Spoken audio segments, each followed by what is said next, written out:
السلام عليكم. في الفيديو ده هناخد بارازيت مهم في عائلة البروتوزوا، ألا وهو الأفريكان تربانوزوميزيس، وده بيسبب مرض مهم ألا وهو السليب سيكنس.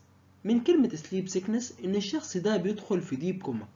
ليه بيدخل في ديب كوما؟ لأن التربانوزوما دي بتروح للبرين وبتسبب فيه مشاكل، فبتخلي الشخص ده يدخل في ديب كوما، وممكن توصل في الآخر إن الإنسان ده يحصل له ديس ويموت.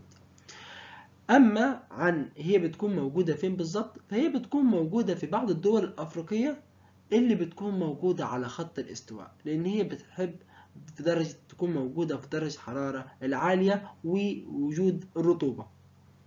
اما على اللايف سايكل، فاللايف سايكل هنا بتبدأ بالانسان. الانسان ده بيكون مش مصاب باي حاجة، ولكن بتاجي الدبانة اللي اسمها جلوسينا. الجلوسينا دي كل من الميل والفيميل بيستطيع ان هم يجلسوا الانسان.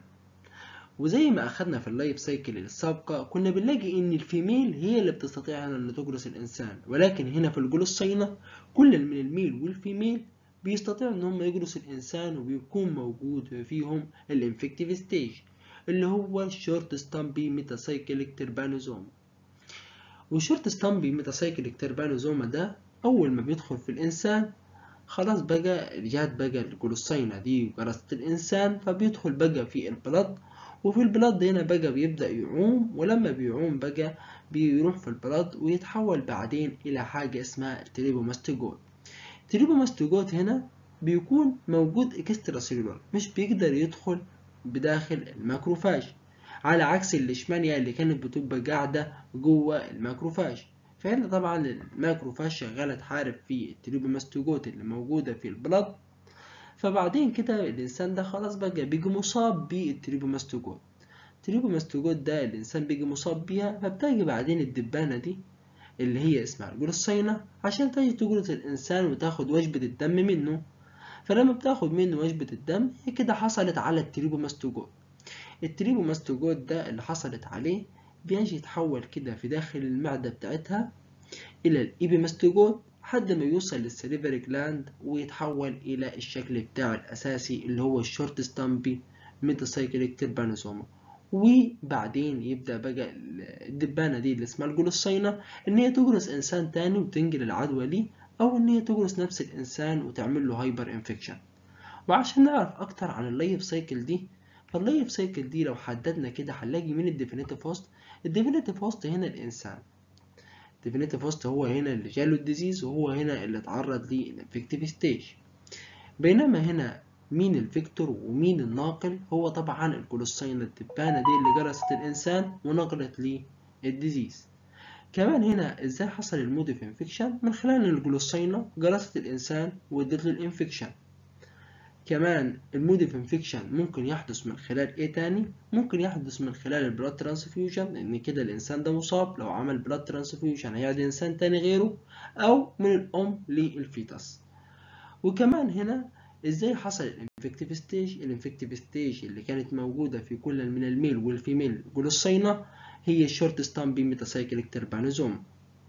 وكمان هنا من الدياجنوستيك هنا ستيج لو بحثنا عليها وشفناها في البلد هنلاقي ان هي التريبوماستيجوت.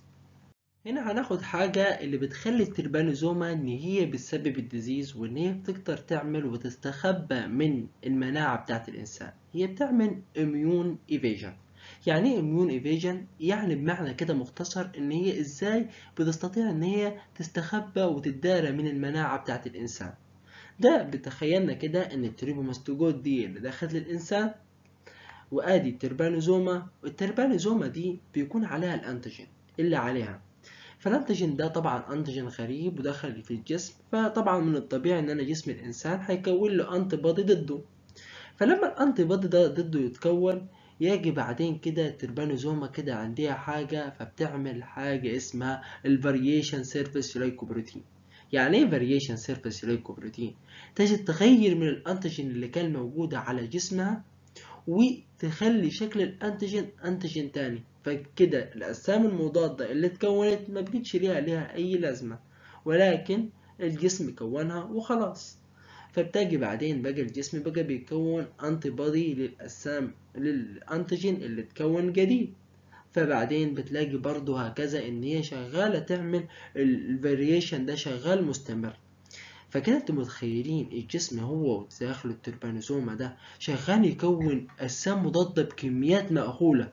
فده بيخلي ان المناعة بتاعت الانسان ده لما بيكون فيه تربانوسوما مناعته بتضعف، وبيبقى كمان معرض ان هو يتصاب باي ديزيز تانية ممكن تكون ضعيفة وممكن ما كانش يتصاب بيها، لكن بسبب المناعة الضعفت عنده خلته ان هو يتصاب بيها. فتتوقعوا ان هي هتبقى شورت تايم ولا لونج تايم؟ اكيد بالطبع ان هي هتكون لونج تايم، لان هي شغاله تعمل ومستمره في الفاريشن ده. وكمان بالاضافه لكده كمان ان هي موجوده في البلد، فبتخلي كمان ان هي على فترات كده كل 7 ل 10 ايام بتخلي ان في الريجولار فيفر بيظهر، ارتفاع في درجه الحراره بيظهر. اما على الاعراض اللي هيتعرض ليها البيشنت ده فهناخدها مرحله مرحله من بدايه جرثه الدبانه دي للانسان. فمنطقة الجرثة دي بيحصل فيها الشنكر. الشنكر ده بيكون عبارة عن ايه؟ بيكون عبارة عن حبة كده بتكون فيها بين، بعدين بيظهر وبتبقى بابيول، بعدين في النهاية بتتحول إلى ألسر. طيب خلاص الدبانة دي اللي اسمها الجلوسينا جرس الإنسان واديله التريبوماستوجوت اللي راح للبلد. فلما بيروح للبلد خلاص بقى راح للهيموليمفاتيك، راح لكل من البلد وخلال برضو الأوعية الليمفاوية. فبيسبب في البلد ده بسبب الاميون كومبلكس اللي بتحصل، فبيعمل انسداد فيها وبيزود من البورتال هايبرتنشن اللي بيخلي بيحصل كل من الليبات وسبلينوميجالي، يعني بيحصل في تضخم في كل من الليفر والاسبلين. بالاضافه لكده كمان ان بنلاقي ان الشخص ده كمان هي زي ما اتفقنا ان هي موجوده في البلد، فبيحصل للانسان ده الانترميتنت فيفر على فترات. بالاضافه لكده كمان ان هي بتروح للاوعيه الليمفاويه، وكمان الخلايا المناعة اللي بتكون موجودة في الأوعية الليمفاوية فشغالة بتهاجم التروبوماستوجوت ده اللي هو الكائن الغريب. فبيحصل فيها جنرالايزد ليمفادينوباثي بتلاقيها كده ان احنا محببة كده وتندرنس وسويلنج، يعني هي منتفخة وفيها تندرنس نلاقيها ناشفة كده ومحببة. طيب بنلاقي كده بتظهر حاجة اسمها وينتر بوتومز ساين. طيب ايه هو عبارة عن ايه الوينتر بوتومز ساين ده؟ بنلاقي كده في جفا العيان ده بنلاقي الليمف نود اللي موجودة في المنطقة دي بنلاقي ان هي بارزة كده، لو حسسنا عليها كده بنلاقي ان هي محبحبة وبارزة. ودي من العلامات اللي احنا بتأكد عليها اللي احنا كده في الافريكان الانسان ده مصاب بالافريكان تربانوزوم. بالاضافة لكده كمان الانسان ده بنلاقي عنده ان هي ممكن تروح للبلد، فممكن توصل للبون مارو. ولما توصل للبون مارو بقى بتخلي ان بتروح تفضل بقى تكسر فيه خلايا المناعة بقى، وخصوصا ان البون مارو ده هو مركز تصنيع الخلايا كرات الدم الحمراء، فشغالة تكسر في كرات الدم الحمراء، فالانسان ده بيصاب بانيميا. وكمان الانسان ده بيبقى عنده راش في طفح كده في الجلد بتاعه، راش كده واحمرار. اما بقى المرحله الاخيره بقى خلاص هي بقى بتوصل لايه؟ للمننجو انكفاليتس، وهنا بقى بتوصل للبرين. طيب ازاي بتوصل للبرين؟ بتوصل للبرين من خلال البلاد فيسلز اللي حوالين البرين. طيب ازاي بتتم العمليه دي؟ هي خلاص بقى في اميون كومبلكس مترسب في الاوعيه الدمويه اللي موجوده في البرين، والاميون كومبلكس ده اللي هو الانتيجين والانتي بودي مع بعض بيخلي ده جسم غريب، فبيخلي خلايا المناعه كل من التي سيل والبي سيل اللي بتهاجم الكائنات الاميون كومبلكس ده وشغالين يفرزوا في الانزيم. فالانزيم ده شغاله تدوب في الوول بتاعه الارتري اللي موجوده في البرين، فده بيخلي ان هي بتضعف منها لحد ما بيحصل ليها رابشر. ولما بيحصل ليها رابشر بيطلق عليها البري فاسكولار سيلولار انفلتريشن بقى.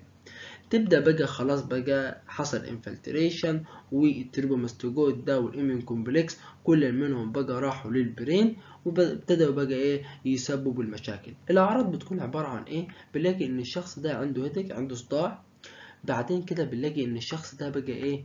يتغير في الشخصية بتاعته. ازاي يتغير في الشخصية والبرسوناليتي بتاعته؟ نلاقي ان الشخص ده بدل ما كان هادي بيجي متعصب، بدل ما كان شخص كويس ومش بيشتم بألفاظ وكده بنلاقي ان هو بيشتم بألفاظ ومتعصب وكده. بعدين بنلاقي ان الشخص ده كده بعد كام يوم كده بنلاقي ان هو دخل بقى في ايه؟ في كوما، في ديب كوما. والديب كوما ده طبعا ايه؟ هو شغاله بقى التريبوماستوجوت دي موجوده في البرين بتاعته وشغاله مسببه له مشاكل، وشغاله تدمر في خلايا البرين بتاعته لحد ما يحصل للانسان ده ديس ويموت.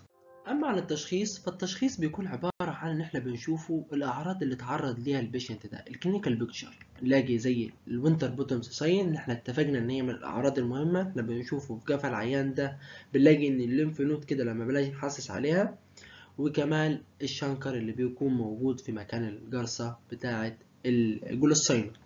بالاضافه كده كمان احنا عاوزين نبحث عن حاجات تاكد لنا حاجات كده في المعمل، فبنيجي نعمل ايه؟ بنعمل ديمونستريشن على البرازيل. طيب ده بيكون من خلال ايه؟ بناخد عينه سواء بلد او سيربروسباينال فلويد، او يعني سيربروسباينال فلويد ده بيكون من خلال البرين اللي هو من خلال الاسباينه كده، بناخد نسحب العينه، ومن خلال الشنكر منطقه الجرثه بتاعه الجلوسينا، ومن خلال الليمف نود. فده بنحطه كده ونحطه على شريحة ونصبغه بصبغة معينة ليه، ونشوفه بقى التروبوماستيجوت. طيب لو كانت النسبة بتاعته نسبة قليلة خالص، فاحنا مش قادرين نشوفه، لما نجي نحطه على شريحة مش قادرين نشوفه التروبوماستيجوت، فده بنحطه كده على جهاز طرد مركزي، والجهاز الطرد المركزي ده بيفضل بقى يفصل لنا بقى البلد عن المنطقة الرمادية دي اللي في النص، عن المنطقة اللي فوق خالص اللي هي البلازما. كل من المنطقة دي يعني ده البلاد وده البافيكوت وده البلازما. البافيكوت ده في جهاز الطرد المركزي ده بيكون موجود فيه بقى الخلايا المناعة اللي هي الوايت بلاد سيلز وخلايا المناعة، وبالإضافة كده كمان موجودة فيها البرازيل. فده بعدين بنجي نسحبوه كده ونحطوه تحت في شريحة كده، ونحط تحت الميكروسكوب، ونلاقي فيه بيظهر بقى بافيكوت ده، بنلاقي بقى الظهر بقى البوليمورفيك تربانوزوما. البوليمورفيك تربانوزوما ده اللي بنقول عليها كلمة بوليمورفيك لأن هي بيتغير أشكالها، في منها الصغير، في منها المتوسط، وفي منها الكبير. وكمان بالإضافة لكده كمان احنا ممكن نحطها في كلتشر. أول ما نحطها في كلتشر أو إن احنا نحطها بداخل حيوان زي حيوانات زي الفئران كده، ولما بنحطها داخل الكلتشر أو حيوان فهي بترجع لأصلها زي ما كانت في الدبانة. كانت في الدبانة عبارة عن إيه؟ كانت في الدبانة عبارة عن إبيماستيجوت، لكن لما دخلت الإنسان تحولت إلى التربانوسوما. طيب كمان ممكن نبحث عن التشخيص من خلال حاجة indirect. الاندايركت بنكون من خلال الاميودايجنوزيس، من خلال ان احنا بنشوفه الانتيجين والانتي بودي. طيب ازاي ده بيتم؟ ده بيكون من خلال حاجة اسمها كارد اجلوتينيشن تيست. الكارد اجلوتينيشن تيست ده بيكون تيست سريع كده، فعشان كده ده بيسهل لنا. هو تيست يعني ايه زي كده احنا بنحاول نتأكد، لكن احنا ده خطوة عشان نشوف هل في ولا لا، ولكن احنا بنجي نجرب الخطوات التانية التأكيدية، يعني عشان احاول اقلل من العدد اللي انا ايه هعمل له عملية تشخيص. فده عبارة عن الكارد اجلوتينيشن، ده عبارة عن سلايد كده بحط فيه البلد وبحط فيه العينة بتاعت البيشن. لو حصل اجلوتينيشن كده قدامي فبقول ان العين ده ممكن فيه اشتباه ان هو عنده افريكان تربانوزوما. بتأكد ازاي؟ بتأكد من الخطوات اللي فوق بقى. بسحب منه عينة بلد وسيربلوسباينال فلويد واحطها بقى على شريحة واعمل له الخطوات التانية عشان اتأكد اكتر. وممكن كمان من خلال الاليزا والاندايركت فلوريسنت ميكروسكوب طبعا بتاعة الانتيجين. وكمان ممكن من خلال الاندايركت فلوريسنت انتي بودي، ده اللي هو بيخلي الانتي بودي لما بيرتبط بالانتيجين بتاع التربانوزوما بيبقى مشع. بالاضافه لكده كمان هنلاقي ان الاي جي ام تركيزها عالي. ليه هنلاقي ان الاي جي ام هنا تركيزها عالي؟ لان الجسم هنا زي ما اتفقنا شغال يطلع في الاجسام المضاده، يطلع في الاجسام المضاده، فلما نيجي نعمل فحص هنلاقي ان الاي جي ام تركيزها عالي. وهنا الافريكان تربانوسوما بتتكون من نوعين. اول نوع فيها بيطلق عليها الجامبيان تربانوزوميزيس، والنوع الثاني بيطلق عليها روديزيان تربانوزوميزيس. وهنا هناخد اختلافات بسيطة ما بين الاثنين. الجامبيان تربانوزوميزيس موجودة في افريقيا، لكن فين في افريقيا بالظبط؟ موجودة في غرب افريقيا، والعائل الاساسي بتاعها بيكون الانسان، يعني الديفينيتيف هوست بتاعها بيكون الانسان، يعني الديزيز اللي بيجي والاعراض اللي بتجي في الانسان. وبتتخزن فين بالظبط؟ بتتخزن في الخنازير زي البقر زي الماعز، ودي الحيوانات اللي بتتخزن فيها الديزيز. طيب الجلوسينا بالبلس هي دي الحشرة أو الناقل اللي بينقل الديزيز ده، اللي بيطلق عليها ريفيراين تي سي تي سبلاي. ليه بنطلق عليها الريفيراين تي سي تي سبلاي؟ لأن هي بتكون موجودة بالقرب من الأنهار، عشان كده بنطلق عليها كلمة ريفيراين. أما الروديزيا فهي بتكون موجودة في أفريقيا، لكن فين في أفريقيا؟ في شرق أفريقيا. بتكون موجودة في الحيوانات البرية زي الأسود والزرافة زي الفيل. ولكن الإنسان هل بيكون موجود في اللايف سايكل بتاعتها؟ لا، مش بيكون موجود في اللايف سايكل بتاعتها، ولكن بتجيله اكسيدنتال. يعني ايه كلمة اكسيدنتال؟ يعني الإنسان ده مش بيكون في اللايف سايكل بتاعتها، لكن ممكن تجيله عن طريق الخطأ. ولو جات له عن طريق الخطأ دي، الروديزيان بتكون أخطر من الجامبيان، إن هي بتستطيع إن هي تموت الإنسان في خلال وقت قصير جدا، إن هي بتوصل للبرين وبتسبب مشاكل وبتعمل دس في وقت قليل خالص عن الجامبيان. طيب ايه الناقل بتاعها؟ هو الجلوسينا مورسيتانس، اللي بتكون موجودة بنطلق عليها جانجل تيسي تيسي فلاي، لأن هي بتكون موجودة في الأدغال والمناطق الصحراوية اللي ما بيكونش فيها أنهار. أما عن الجامبيان فهي كرونيك بقى، بتقعد لمدة شهور وسنوات. أما الروديزيان فبتقعد لمدة 9 شهور وبعدين بيحصل إنسان ديس لو ما فيش علاج. أما عن الانكوبيشن بيريود، فالانكوبيشن بيريود في الجامبيان عشان تظهر الأعراض بياخد 14 يوم، بعدين بتبتدي تظهر الأعراض. أما عن الروديزيان فبتاخد أقل من 14 يوم وبتبتدي تظهر الأعراض. أما الجامبيان الأمراض والأعراض اللي بتظهر على البيشنت بتظهر عليه البرومينانت ليمفادينوباثي، هي مشاكل بتظهر في الأوعية الليمفاوية. أما الروديزيان بيظهر عليه المايوكارديتس، لأن هي بتكون موجودة في البلاد فيسلز، فممكن تروح للهارت وتسبب له مايوكارديتس. أما لو كنت حابب إن أنا أعالج كل من الجامبيان والروديزيان، فده بيكون من خلال إن أنا بديله في المرحلة البداية والإيرلي إن أنا بديله جرعة سورامين أو إن أديله بنتاميدين. طيب مرحلة الليت بقى، فأنا عايز علاج يوصل للبرين، يخترق البرين، إن هي خلاص وصلت للبرين في مرحلة الليت بقى. ده زي إيه؟ زي الأفلورنسين. أما بقى الروديزيان فأنا بديله في الإيرلي سورامين زي الجامبيان، وفي الليت أنا بغير العلاج في الليت، لأن المالارزوبرول ده بيبقى أقوى من الليت في اللي هو الافلورنسين، اقوى منه لان هو بيخترق البرين وبيستطيع ان هو يموت الروديزيان في وقت احسن من الافلورنسين لان هو اقوى منه. عشان طبعا الروديزيان دي بتبقى خطرة، وكمان الانكوبيشن بيريود بتبقى وقتها قصير، والمدة كمان اللي بيتعرض لها الإنسان من الأعراض بتبقى قصيرة، وبعدين الإنسان ده بيحصل له ديس. فأنا عايز أعالجه بعلاج يكون قوي ويتخلص من الروديزيان ده. أما عن إزاي إن أنا أتحكم في التربانوزوما، فبيكون من خلال إن أنا أعالج البيشنت ده، إن أنا أتعرف عليه وأعالجه في أسرع وقت.